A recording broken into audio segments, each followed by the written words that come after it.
Dr. Cheyenne Bryant was seen in a recent clip giving some horrible advice. I'm going to play the short clip where she speaks about women dating in their 20s. It's a rather bold take, and I'm going to talk about my issues with it on the other side. If you're new to my content, I go by TSF. That sounds familiar. Don't forget to like, comment, and subscribe for more content like this. Now, let's get some understanding. Dating is age appropriate. When you are in your 20s, it's okay to play around, play the field, and play the game. But when you hit them 30s and up, it's time for you to be transparent about your sense of self, what you want in that person, and have that be the conversation you have on the first date, the first text, the first conversation. People are falling too soon for the aesthetics and the optics of a house that's an empty home. Excuse my language. Okay. So what you need to do is make sure that you're having conversation that looks like, this is what I like, this is what I'm looking for, where do you stand, are you conducive for me? Because the name of the game is, if we're not conducive, pivot. It doesn't have to be rude, but pivot. And if it is, lock in and take your time. Don't rush to the altar just to become a divorcee or a baby mama or baby daddy. It's not that serious. She says that women should use their 20s to play around, have fun, and make mistakes. See what you like. Now, to be fair, what she said after those egregious statements was valid advice. But I would argue that the only words her listeners are going to remember are the ones telling them to play around in their 20s. It's affirmation that it's okay to be reckless when young. Of course, that's a talking point that's, going to attract younger people. But is it really helpful, and will it put them in a position where they ultimately get what they want?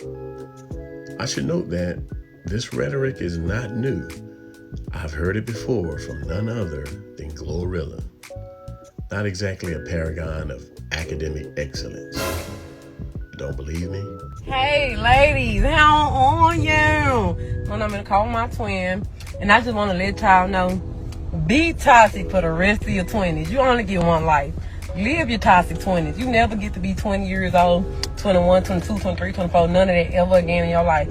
Be toxic, because don't get in your 30s thinking you could just go slashing tires and doing all this crazy shit. You too old for that now. You too mature.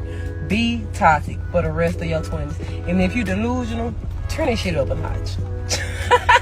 Enjoy the rest of your 20s. You only get to do this shit one time. It's not verbatim, but the sentiment is the same. Use your 20s to play around in the dating field. Don't waste time being serious and intentional. It's bad enough that she's encouraging younger women to be toxic and delusional, but slashing tires at any age is diabolical. And what's really funny is that TikTok from Glorilla was put out more than a year ago. So it begs the question, who got it from whom? Please don't tell me that this so-called educated woman is taking cues from the likes of Glorilla, because I would expect this from someone who's 25 like Glorilla. But Dr. Bryant is in her 40s. What's more, she's branded herself as a life coach. If a so-called life coach is out here giving bad advice, you know what you gotta do. Cut that bitch off! Now let's break down why this rhetoric is dangerous for women. It's dangerous because it's presented as if they're putting these women up on game that's supposedly helpful to them getting what they want. The assertion is that women need their 20s to be wild, toxic, and delusional to get it out of their system, and because it will give them a perspective on who they are and what they like. They also assert that young women in their 20s are too young and immature to make decisions about something as serious as who to settle down with. Here's why that's not true.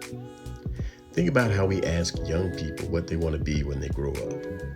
And while they may not know what they'll be interested in the future, it does get them to start thinking about it early. And then, while they're in high school, young people have conversations with their parents and school counselors about what profession or field of work they think they may like to go into. And that's just when they're teenagers. Now, when they get to college and get to experience an expanded curriculum with different electives, They may come to realize that they have a passion for a certain field, so they figure out what courses they need to take in order to aid them in that field.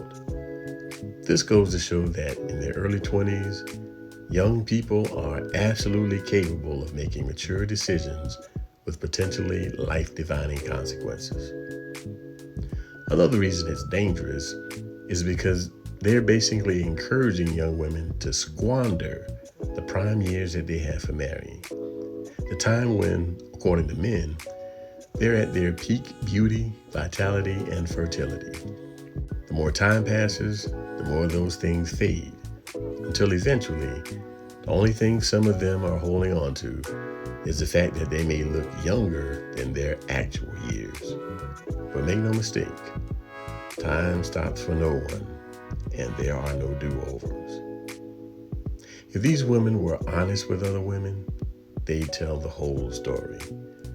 What they're describing is one way to do it, and more power to them if it actually works out in the way they think it will. But the whole story would be that in the majority of cases, it doesn't work out that way. It's the same principle as, say, playing a sport and not taking it seriously, or having any sense of urgency until it gets to be crunch time. If the players took it seriously and had a sense of urgency about every possession, it wouldn't be in a state of desperation during crunch time when there's little to no room for error. And make no mistake about it as well. And make no mistake about this as well.